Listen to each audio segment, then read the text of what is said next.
The clock had already struck 9:15 when Isabel hurried into Professor Leonidas's math class.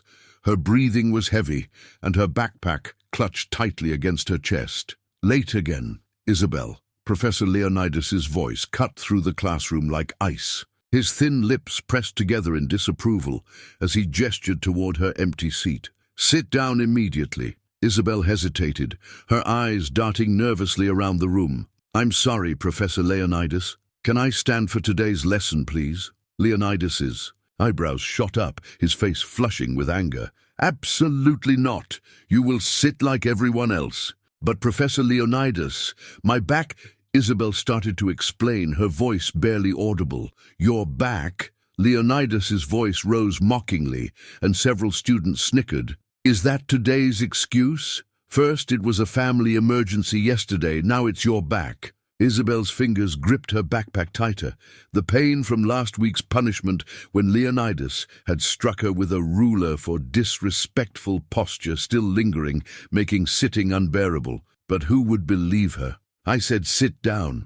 Leonidas slammed his palm against the desk, and Isabel flinched but remained standing. "I can't, Professor Leonidas." The classroom fell deadly silent. Leonidas's eyes narrowed dangerously. "Well then," he said, his voice suddenly calm in a way that made Isabel's stomach twist, "since you're so special today, perhaps you'd like to show us how special you truly are." He turned to the whiteboard, erasing the 8th grade algebra problem and replacing it with complex symbols and equations Isabel had never seen before. "This," he announced with a cruel smile, "is a calculus problem for my 11th grade advanced placement class." Laughter erupted across the classroom. Zach, the class clown, made an exaggerated boo-hoo sound. "You have 5 minutes, Leonidas said, glancing at his watch, "or it's straight to detention for a week." Isabel stared at the board, her heart pounding, but beneath her fear, something else flickered. Recognition. The symbols weren't completely unfamiliar after all. Every Tuesday and Thursday evening for the past year, while her classmates played video games or scrolled through social media, Isabel had been slipping quietly into Westside Public Library, not for the comic books or the latest young adult novels, but for something that would have surprised everyone who thought they knew her. Isabel's fascination with numbers had begun when she was just 7 years old. Her father, a construction worker who'd never finished high school, had been measuring for a home project. "Math is the language of the universe, daughter," he'd said. "Even when people don't make sense, numbers always do." At home, Isabel shared a small apartment with her parents and younger brother. Her mother worked double shifts as a nurse's aide, while her father took whatever construction jobs he could find. They rarely had time to attend school functions, which only reinforced Professor Leonidas's assumption that they were uninvolved parents. What Professor Leonidas didn't know was that Isabel's bedroom walls weren't covered with basketball posters or superhero movies. Instead, they were adorned with printouts of mathematical theorems and famous equations she'd discovered online. 3 months ago, Isabel had found something special at the library, an advanced calculus textbook someone had accidentally left. On a table, she'd been captivated by the elegant curves of integrals and the logic of derivatives. While the symbols seemed intimidating at first, Isabel discovered they followed patterns she could understand. Using free online videos and math forums, she taught herself the basics of calculus, working through problems late into the night by the dim light of her phone to avoid waking her brother in their shared bedroom. Isabel's mother's tired voice would call at dinner, and she'd quickly hide her math notebooks under her bed, not because she was ashamed, but because she didn't want her parents to worry she was working too hard. Once, her father had caught her. "What's all this, daughter?" he'd asked, picking up a notebook filled with equations. "Just stuff I'm learning," Isabel had replied nervously. Her father had studied the notebook silently, then looked at Isabel with unexpected pride. "You keep going. Your mind's going to take you places my hands never could." After that, her parents supported her interest in their own quiet ways. Her mother would bring home discarded math workbooks from the hospital's charity drive. Her father would calculate measurements allowed during his weekend projects, inviting Isabel to double-check his work. Not a single person at school knew about Isabel's mathematical pursuits.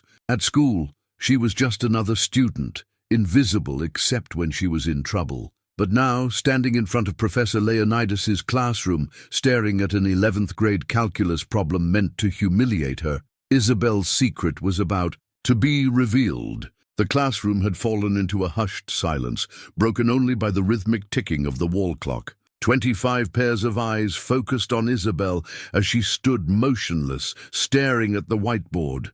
Several students exchanged knowing smirks. They'd all been victims of Professor Leonidas's public humiliations before, and now it was Isabel's. Turn, 4 minutes left. Professor Leonidas announced loudly, his voice dripping with satisfaction. Perhaps this will teach you to come to class prepared and follow instructions. Isabel barely heard him. Her mind was racing, connecting patterns and formulas she had studied in secret. The problem on the board was a complex integration requiring substitution, challenging but not impossible. Her heartbeat steadied as the mathematical landscape became clearer in her mind. With trembling fingers, she approached the board and picked up a marker. "Oh, she's actually trying," someone whispered, triggering scattered laughter. Leonidas leaned back against his desk, arms crossed, a smug smile playing on his lips. "The clock is ticking," he said, almost taunting her. Isabel took a deep breath and began writing. Her hand moved with increasing confidence, filling the board with a series of steps, substitutions, and calculations. The laughter gradually faded into confused murmurs as her classmates watched her work with unexpected precision. "What is she doing?" Zach whispered too loudly. "That can't be right," another student responded. But Isabel continued methodically, losing herself in the problem. When solving math, the pain in her back receded, the classroom disappeared, and the judgment of others faded away. There was only the elegant dance of numbers and symbols, a language that made perfect sense to her. 3 minutes later, she underlined her final answer twice and turned to face the class. The stunned silence was broken only when Leonidas abruptly pushed himself off his desk and marched to the board. His eyes darted over her work, his expression shifting from smugness to confusion to disbelief. This is, he stammered, scanning her solution again. Isabel stood quietly, waiting. She knew her answer was correct. Leonidas's face suddenly hardened. "Where did you copy this from, Isabel?" he demanded, his voice sharp with accusation.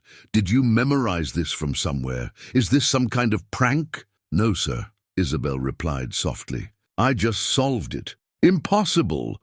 Leonidas's voice rose. "There is absolutely no way you could solve this problem. You're barely passing my regular 8th grade math class." "But I did solve it," Isabel insisted, her voice growing slightly stronger. "The integration requires substitution, and then," Leonidas snapped, cutting her off. "I don't know how you're trying to pull this off, but I won't tolerate cheating in my classroom." "I'm not cheating," Isabel protested, a rare defiance entering her voice. "That's the correct solution if you check." "Are you telling me how to do my job?" Leonidas shot back, his face flushed crimson. He snatched the marker from Isabel's hand and violently scribbled over her work, obliterating the elegant equations she'd written. Then, in one swift, shocking motion, he grabbed Isabel's solution paper from her hands and tore it in half. "Principal's office now," he shouted, pointing toward the door, "for cheating, disrespect, and disrupting my class." As Isabel gathered her belongings under the stunned gazes of her classmates, Zach, who had been Isabel's tormentor for months, looked at her with something new in his eyes, confusion, and perhaps the first glimmer of respect. But Professor Leonidas wasn't finished. A quiet voice spoke up from the back of the room. It was Aisha, a shy girl who rarely participated. "What if Isabel actually did solve it correctly?" she asked. Leonidas's icy glare silenced the room. "Not another word! Isabel, out!" With her head held high, despite the trembling in her hands, Isabel walked toward the door. Behind her, the torn pieces of her solution fluttered to the floor, physical proof of a truth that Professor Leonidas refused to accept. Isabel sat alone on the hard wooden bench outside Principal Williams' office, her backpack clutched tightly against her chest. Like a shield, the office secretary glanced at her occasionally with a mixture of pity and suspicion. This wasn't her first time waiting here, though the circumstances had never been quite like this. Inside the office, Professor Leonidas's voice rose and fell in animated accusation through the frosted glass door. Isabel could see his shadow gesturing emphatically, a clear case of insubordination and academic dishonesty. Leonidas's voice carried through the door. He refused to sit down when instructed, disrupted my class, and then somehow produced a solution to an advanced problem that she couldn't possibly have solved legitimately. And you're certain she cheated? Principal Williams' deeper voice asked. Absolutely certain, Leonidas replied without hesitation. Isabel has been a C- student in my class all year. Suddenly solving college-level calculus? Impossible. She must have memorized it from somewhere or had the solution hidden on her person. Isabel closed her eyes, wishing she could disappear. Professor Leonidas had always singled her out, but this was different. This time, she'd actually done something right, and he was punishing her for it. The door opened abruptly, and Principal Williams appeared, a tall man with graying temples and perpetually tired eyes. "Come in, Isabel," he said flatly. Isabel entered the office, careful to stand straight, despite the pain that shot through her lower back when she moved. "Leonidas has told me what happened," Principal Williams began, settling behind his desk. "Do you have anything to say for yourself?" Isabel took a deep breath. "I didn't cheat, sir. I solved the problem correctly." Leonidas scoffed loudly. "That's preposterous. You've never shown any aptitude for mathematics before." "Not in class," Isabel said quietly. "But I've been studying advanced math on my own for almost a year now." "A likely story," Leonidas cut in before the principal could respond. "And I suppose next you'll tell us you're secretly a NASA scientist too." Principal Williams held up a hand to silence him. "Isabel, why were you refusing to sit down in class?" Isabel hesitated, her eyes flickering toward Professor Leonidas. "The truth, please," Principal Williams prompted. "My back hurts," Isabel said, her voice barely audible. "Your back?" Principal Williams leaned forward. "From last week," Isabel whispered. But when Principal Williams leaned in, Isabel's eyes met Leonidas's. She knew the warning in his gaze. "I fell." "I'm lying," Leonidas interjected smoothly. "This is clearly an elaborate excuse to justify her disruptive behavior. First refusing to sit, then this cheating incident. It's all designed to seek attention." Principal Williams studied Isabel for a long moment. "Leonidas has been teaching mathematics for over 20 years, Isabel. He's one of our most experienced educators. If he says the problem was beyond your capabilities, I'm inclined to believe him." Isabel felt something break inside her. She'd spent months teaching herself, hours hunched over borrowed textbooks and free online courses, and none of it mattered. Because no one believed in her. "I solved it," she insisted, her voice cracking. "I can solve another one if you want, any calculus problem." Leonidas's laugh was sharp and dismissive. "This performance is becoming tiresome. 2 days detention for insubordination and disrupting class," Principal Williams decided, already reaching for a detention slip. "And consider yourself warned about academic dishonesty." As the principal wrote out the detention notice, Isabel noticed Professor Leonidas's satisfied smile. He'd won again, just as he always did. Principal Williams had just handed Isabel her detention slip when a soft knock interrupted them. The door opened to reveal Miss Carter, the science teacher, a younger woman with bright eyes and a perpetual enthusiasm for learning that made her popular among students. "Sorry to interrupt," she said, glancing between the three of them, "but I was told Isabel was here." Her eyes settled on Isabel with unmistakable concern. "Everything okay?" Before either Principal Williams or Leonidas could respond, Miss Carter spotted the detention slip in Isabel's hand. "What happened? Just a disciplinary matter?" "Diana," Leonidas said dismissively. "Nothing that concerns the science department." Miss Carter raised an eyebrow. "Actually, if it involves one of my best students, it does concern me." best student. Leonidas scoffed.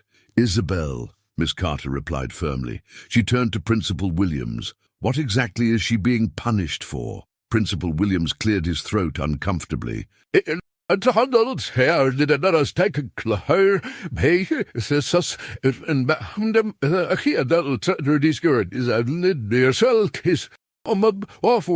Isabel nodded slightly, hope flickering in her eyes for the first time since entering the principal's office. What science fair project? Principal Williams asked, frowning. Miss Carter smiled. Isabel's project on mathematical modeling of plant growth patterns.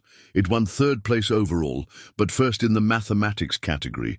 It included differential equations that most high school seniors would struggle with. Leonidas's mouth opened slightly, but no words came out.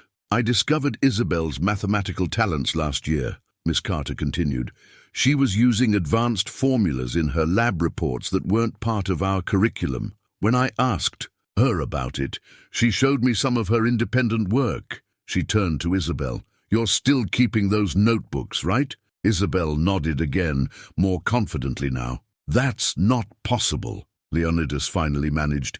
He was never just another student, Dr. Roberts said firmly. She was a gifted young woman whose abilities went unrecognized and worse, actively dismissed by an educational system that should have nurtured them. The atmosphere in the room had shifted dramatically. Principal Williams looked thoughtful, while Professor Leonidas's expression had hardened into something between disbelief and indignation. This still doesn't explain her refusal to follow basic classroom instructions, Leonidas insisted. Actually, Miss Carter said carefully, I'd like to know more about that too. Isabel, you mentioned your back hurts. The principal's office had grown uncomfortably silent. Isabel shifted her weight, wincing slightly at the movement. Miss Carter noticed immediately. Isabel, would you mind showing us? She asked gently. Leonidas stood up abruptly. This is ridiculous. We're wasting valuable time on theatrics. Principal. Williams raised his hand for silence. His expression grave, he said, Isabel, please show us what Miss Carter is referring to. Reluctantly, Isabel lifted the back of her shirt just enough to reveal several angry red welts across her lower back, unmistakably the marks of a ruler or similar instrument. Miss Carter gasped softly. Principal Williams's face darkened as he rose from his chair. Who did this to you, Isabel? He asked, though his eyes had already shifted to Leonidas, whose face had drained of color. I fell, Isabel repeated mechanically, quickly lowering her shirt. Isabel, Miss Carter said gently, no one gets marks like that from falling. Leonidas found his voice. She's clearly trying to manipulate the situation. This is an outrageous attempt to distract from her behavior. For all we know, those marks could have come from anywhere. Her home, a fight with another student. Principal Williams's jaw tightened. Professor Leonidas, that's enough. He turned to Isabel. Was this done to you at school? Isabel stared at the floor, silent. Isabel, Miss Carter encouraged. Telling the truth isn't disrespectful. I fell, Isabel finally whispered. I couldn't solve a problem fast enough at the board. The revelation hung in the air like poison. Principal Williams' expression was thunderous as he turned to Leonidas, who had begun gathering his things. This meeting is clearly no longer productive, Leonidas said stiffly. These baseless accusations— Sit down, Professor Leonidas, Principal Williams commanded. We are far from finished. He turned back to Isabel and Miss Carter. This is a serious matter that will require a formal investigation. But first, he tapped his fingers on the desk, contemplating. First, I think we need to address the academic issue at hand. Isabel, do you truly believe you can solve advanced calculus problems? Yes, sir, Isabel replied with quiet confidence. Then I propose a test, Principal Williams announced, his tone final. A fair evaluation of Isabel's mathematical abilities, conducted under supervision to eliminate any possibility of cheating. Leonidas's eyes narrowed. Fine. I'll prepare an appropriate examination immediately. Actually, Miss Carter interjected, given the circumstances, perhaps it would be better if the test were prepared by someone else. Are you questioning my professional integrity? Leonidas bristled. "I'm suggesting we remove any perception of bias," Miss Carter replied calmly. "For everyone's benefit." Principal Williams nodded. "Professor Leonidas, you will prepare the test, but I will review it beforehand to ensure it's fair." He turned to Isabel. "Tomorrow morning, would that be acceptable? That gives you some time to prepare." Isabel nodded, though anxiety flickered across her face. "In the meantime," Principal Williams continued, "I'll be contacting your parents about the physical marks, and the detention is suspended pending the results of this test." Leonidas stood again, his movement stiff with anger. "If you're allowing this charade, then I want it done properly. The test should include problems from multiple grade levels, up through advanced placement calculus. If she's truly the mathematical prodigy Miss Carter claims, she should have no problem demonstrating that." "Agreed," Principal Williams said firmly. "But understand this, Professor Leonidas. If Isabel passes this test, there will be serious conversations about appropriate teaching methods and classroom conduct." As Isabel left the office with Miss Carter, she felt a strange mixture of terror and relief. Tomorrow would determine whether her secret abilities would finally be recognized, or whether Professor Leonidas would find a new way to punish her for daring to be exceptional. Behind them, through the still open door, they could hear Leonidas's voice rising indignantly. "This is absolutely outrageous.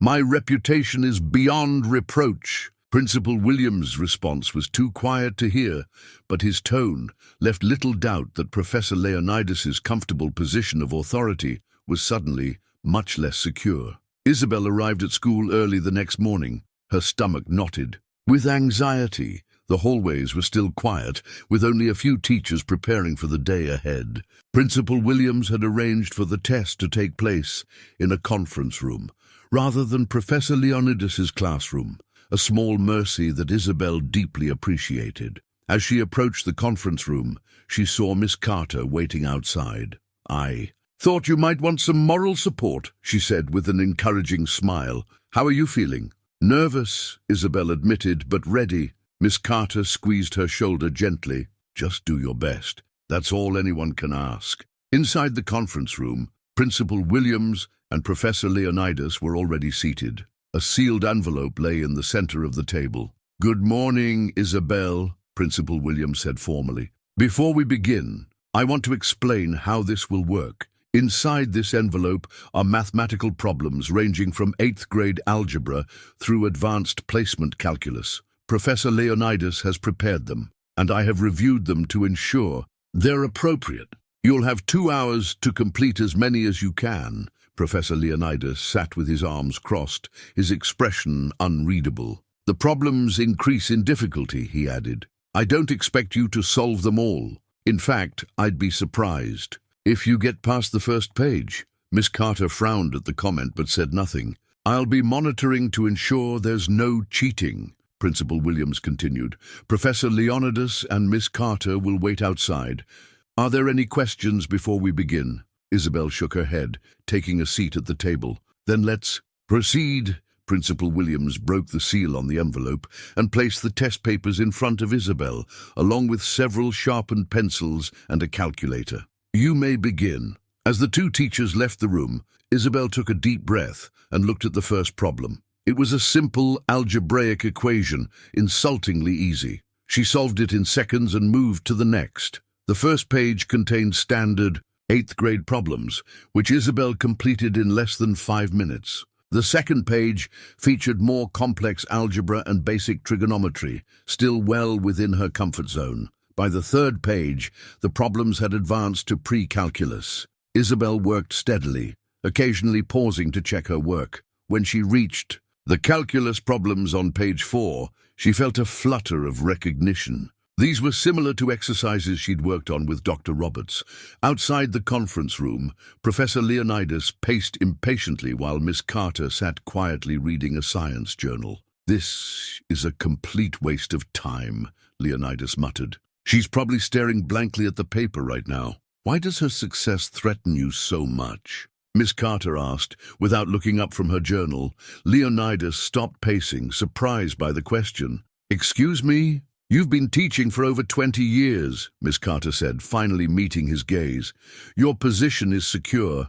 Your reputation is established. So why does the idea of this particular student excelling bother you so much?" Before Leonidas could respond, the conference room door opened. Principal Williams stepped out, his expression unreadable. "She's asking for more paper," he announced. "She's already finished the entire test." Leonidas's face paled. "That's impossible. It's been less than 40 minutes. "Nevertheless," Principal Williams replied, retrieving additional paper from a nearby cabinet, "she's completed every problem and is now providing alternative solutions for some of them." As Principal Williams returned to the conference room, Leonidas's composure visibly crumbled. "He must have cheated somehow. Perhaps she has a phone hidden," he muttered. "She was searched before entering at your insistence," Miss Carter reminded him, not looking up from her journal. "And Principal Williams hasn't left her side. At some point, Professor Leonidas, you'll have to accept that you might have been wrong about Isabel." Inside the conference room, Isabel was in her element. The anxiety had melted away as she immersed herself in the elegant language of mathematics. For each calculus problem, she provided multiple approaches, explaining her reasoning in neat, precise handwriting. When she finally put down her pencil, nearly an hour ahead of schedule, a strange sense of peace settled over her. Whatever happened next, she had done her best. The truth of her abilities was there on paper, impossible to tear up or dismiss. Principal Williams collected the completed test. "I'll make copies for Professor Leonidas and Miss Carter to review independently," he said. "We'll meet again at lunch to discuss the results." As Isabel left the conference room, she noticed several students watching curiously from down the hall. Word had spread about the special test, and whispers followed her throughout the morning. For once, Isabel didn't mind the attention. For the first time in her academic life, she wasn't being noticed for being a problem. She was being noticed for solving them. The tension in Principal Williams' office was palpable as Isabel entered at precisely 12:30. Professor Leonidas sat rigidly in one chair, a copy of Isabel's test on his lap. His face was tight with suppressed emotion. Miss Carter occupied another seat, a slight smile playing on her lips as she nodded encouragingly at Isabel. Principal Williams gestured to the remaining chair. "Please sit down, Isabel." Isabel hesitated, her back still tender. "I've arranged for a cushion," Principal Williams added, indicating the soft pillow on the chair. This small acknowledgement of her injury wasn't lost on Isabel, who sat carefully, grateful for the consideration. "I've reviewed your test," Principal Williams began, "as have Professor Leonidas and Miss Carter. Before we discuss the results, do you have anything you'd like to say?" Isabel glanced at Professor Leonidas, whose lips were pressed into a thin line. "No, sir," she replied quietly. "The work speaks for itself." "Indeed it does," Principal Williams agreed, picking up his copy of the test. "You not only answered every question correctly, but you provided multiple solution methods for the advanced problems." "Miss Carter," he prompted, "would you share your assessment?" Miss Carter leaned forward eagerly. "Isabel's work demonstrates not just knowledge of procedures, but deep conceptual understanding. Her alternative approaches to the calculus problems show creativity and mathematical intuition. That's rare, even among advanced students." "And Professor Leonidas?" Principal Williams prompted again. Leonidas cleared his throat. "The basic algebra and trigonometry sections are correct," he conceded reluctantly. "However, I remain skeptical about the advanced portions. The solutions are technically accurate, but what exactly?" Miss Carter interrupted. "The problems were your own," he said firmly.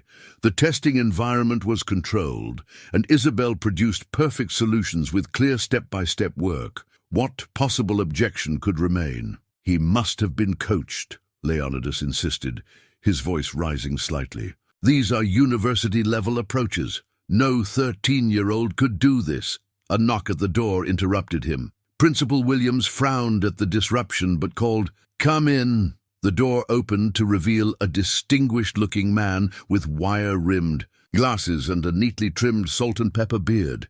Isabel's face lit up with recognition. "Dr. Roberts," she exclaimed.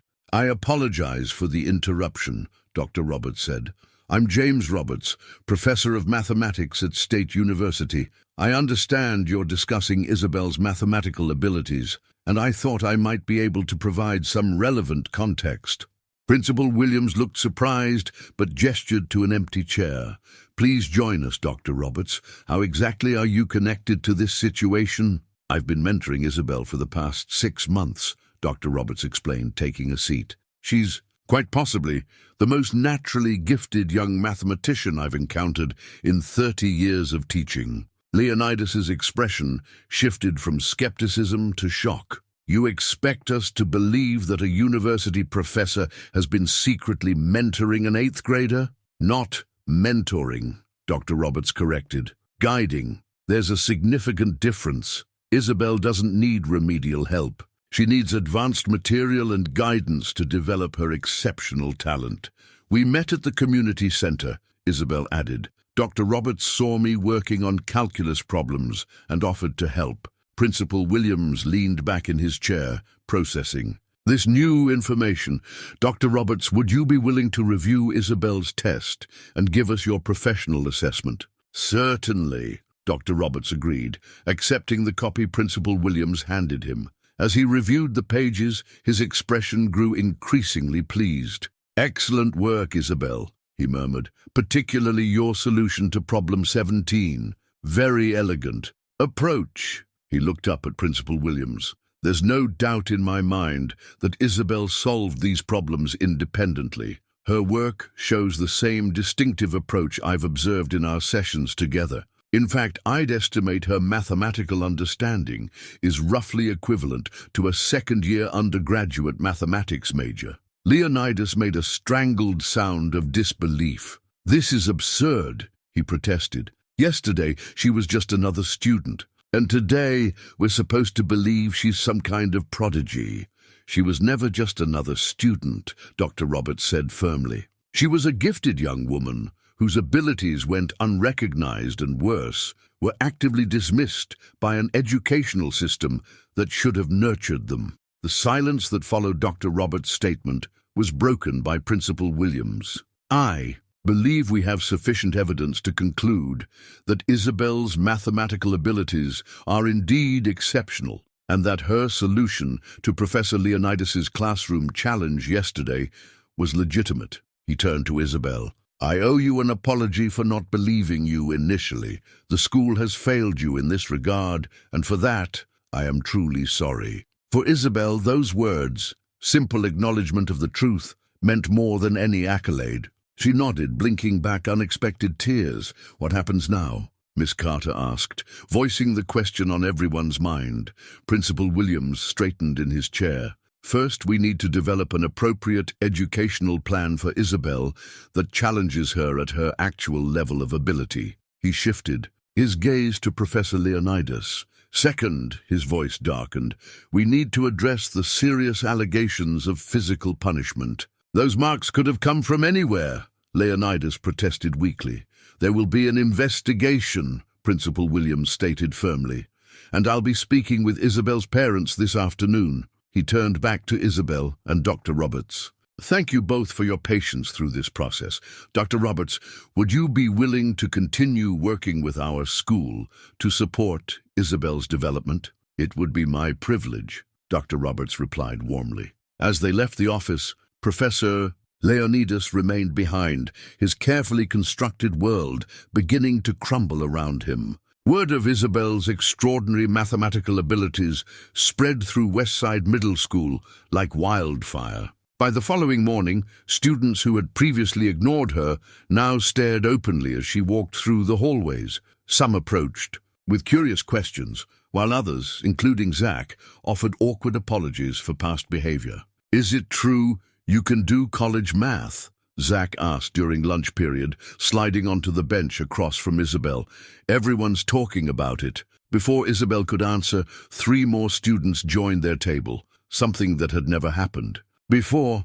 "My brother's in calculus at the high school," one girl said. He didn't believe me when I told him about you, so he sent this problem. She pushed a notebook toward Isabel. He says, "It's super hard." Isabel glanced at it and smiled slightly. "It's a partial differential equation, not that complicated, actually." She picked up a pencil and began working through the solution, explaining each step as the growing crowd of students watched in amazement. Meanwhile, in the administrative wing of the school, a more serious conversation was taking place. Isabel's parents sat across from Principal Williams, their expressions a mixture of anger and resolve as they viewed the photographs of their daughter's injuries taken by the school nurse. "We trusted this school with our daughter," Mr. Santiago said, his voice tight with controlled rage. "We worked extra shifts to live in this district because the schools were supposed to be better, and this is how our girl was treated." Mrs. Santiago, still in her nurse's aide uniform from her morning shift, wiped away a tear. "All those times she didn't want to go to school, she never told us why. We thought maybe she was being bullied by other kids, but never—" Her voice trailed off. "I understand your anger," Principal Williams said gravely, "and you have every right to it. We've already begun a formal investigation, and Professor Leonidas has been placed on administrative leave pending the outcome." "That's not enough," Mr. Santiago insisted. "She struck our child repeatedly and then tried to humiliate her when she showed her true abilities. We're also implementing immediate policy changes," Principal Williams assured them, including a strict prohibition against any form of physical discipline and mandatory reporting of all disciplinary actions. "But most importantly," he added, "we're establishing a proper academic plan for Isabel." He slid a folder across the desk. "Dr. Roberts has helped us draft this proposal. It includes advanced mathematics classes at the high school 3 mornings a week, continued mentorship with Dr. Roberts, and modified assignments in her regular classes to better engage her abilities." Mrs. Santiago opened the folder, scanning the contents with wide eyes. "This is more than we ever imagined possible for her. Your daughter has extraordinary gifts," Principal Williams said sincerely, "gifts that our school failed to recognize and nurture. I'm committed to ensuring that doesn't happen again. Not to Isabel, and not to any other student." As the meeting continued, Professor Leonidas sat alone in his empty apartment, staring at the formal notice of investigation on his coffee table. 27 years of teaching, a spotless record, and now this. The carefully constructed image he'd maintained, the respected educator, the authority figure, was crumbling beneath the weight of his own actions. His phone rang for the 5th time that morning. Another colleague, no doubt calling to express shock or worse, quietly offering support while trying to minimize it. He ignored it. The truth was, Professor Leonidas had recognized Isabel's intelligence. From the beginning, it had unsettled him, it had threatened him. In his classroom, excellence was supposed to come through years of disciplined study and respect for authority, not from some innate gift possessed by a quiet girl from a working-class family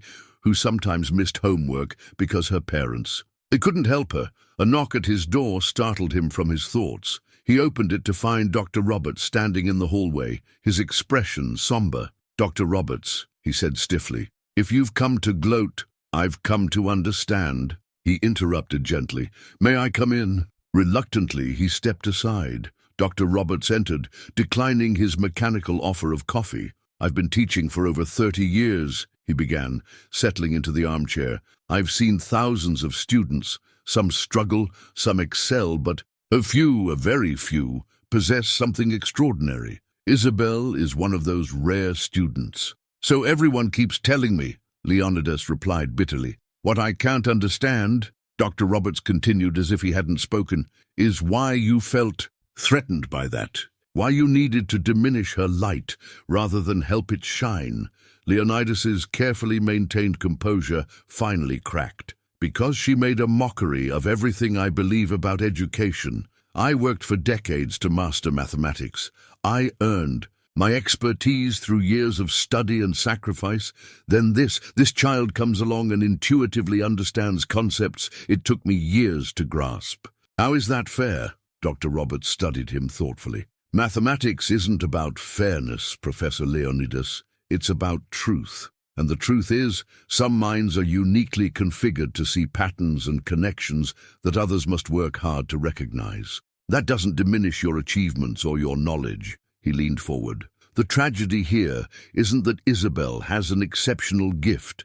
It's that you saw that gift as a threat rather than an opportunity for her, for your other students, and yes, even for yourself. As Dr. Roberts' words sank in, Leonidas covered his face with his hands. Decades of rigid certainty began to crumble under the weight of an uncomfortable truth. "We trusted this school with our daughter," Mr. Santiago said, his voice tight with controlled rage. "We worked extra shifts to live in this district because the schools were supposed to be better, and this is how our girl was treated." Mrs. Santiago, still in her nurse's aide uniform from her morning shift, wiped away a tear. "All those times she didn't want to go to school, she never told us why. We thought maybe she was being bullied by other kids, but never—" Her voice trailed off. "I understand your anger," Principal Williams said gravely, "and you have every right to it. We've already begun a formal investigation, and Professor Leonidas has been placed on administrative leave pending the outcome." "That's not enough," Mr. Santiago insisted. "She struck our child repeatedly and then tried to humiliate her when she showed her true abilities. We're also implementing immediate policy changes," Principal Williams assured them, including a strict prohibition against any form of physical discipline and mandatory reporting of all disciplinary actions. "But most importantly," he added, "we're establishing a proper academic plan for Isabel." He slid a folder across the desk. "Dr. Roberts has helped us draft this proposal. It includes advanced mathematics classes at the high school 3 mornings, a week continued mentorship with Dr. Roberts, and modified assignments in her regular classes to better engage her abilities." Mrs. Santiago opened the folder, scanning the contents with wide eyes. "This is more than we ever imagined possible for her. Your daughter has extraordinary gifts," Principal Williams said sincerely, "gifts that our school failed to recognize and nurture. I'm committed to ensuring that doesn't happen again. Not to Isabel, and not to any other student." As the meeting continued, Professor Leonidas sat alone in his empty apartment, staring at the formal notice of investigation on his coffee table. 27 years of teaching, a spotless record, and now this. The carefully constructed image he'd maintained, the respected educator, the authority figure, was crumbling beneath the weight of his own actions. His phone rang for the 5th time that morning. Another colleague, no doubt calling to express shock or worse, quietly offering support while trying to minimize it. He ignored it. The truth was, Professor Leonidas had recognized Isabel's intelligence. From the beginning, it had unsettled him, it had threatened him. In his classroom, excellence was supposed to come through years of disciplined study and respect for authority, not from some innate gift possessed by a quiet girl from a working-class family who sometimes missed homework because her parents. It couldn't help her. A knock at his door startled him from his thoughts. He opened it to find Dr. Roberts standing in the hallway, his expression somber. "Dr. Roberts," he said stiffly, "if you've come to gloat, I've come to understand." He interrupted gently. "May I come in?" Reluctantly, he stepped aside. Dr. Roberts entered, declining his mechanical offer of coffee. "I've been teaching for over 30 years, he began, settling into the armchair. "I've seen thousands of students. Some struggle, some excel, but a very few, possess something extraordinary. Isabel is one of those rare students." "So everyone keeps telling me," Leonidas replied bitterly. "What I can't understand," Dr. Roberts continued as if he hadn't spoken, "is why you felt threatened by that. Why you needed to diminish her light rather than help it shine." Leonidas's carefully maintained composure finally cracked. "Because she made a mockery of everything I believe about education. I worked for decades to master mathematics. I earned my expertise through years of study and sacrifice. Then this child comes along and intuitively understands concepts it took me years to grasp. How is that fair? Dr. Roberts studied him thoughtfully. Mathematics isn't about fairness, Professor Leonidas. It's about truth. And the truth is, some minds are uniquely configured to see patterns and connections that others must work hard to recognize. That doesn't diminish your achievements or your knowledge. He leaned forward. The tragedy here isn't that Isabel has an exceptional gift. It's that you saw that gift as a threat rather than an opportunity for her, for your other students, and yes, even for yourself. As Dr. Roberts' words sank in, Leonidas covered his face with his hands. Decades of rigid certainty began to crumble under the weight of an uncomfortable truth.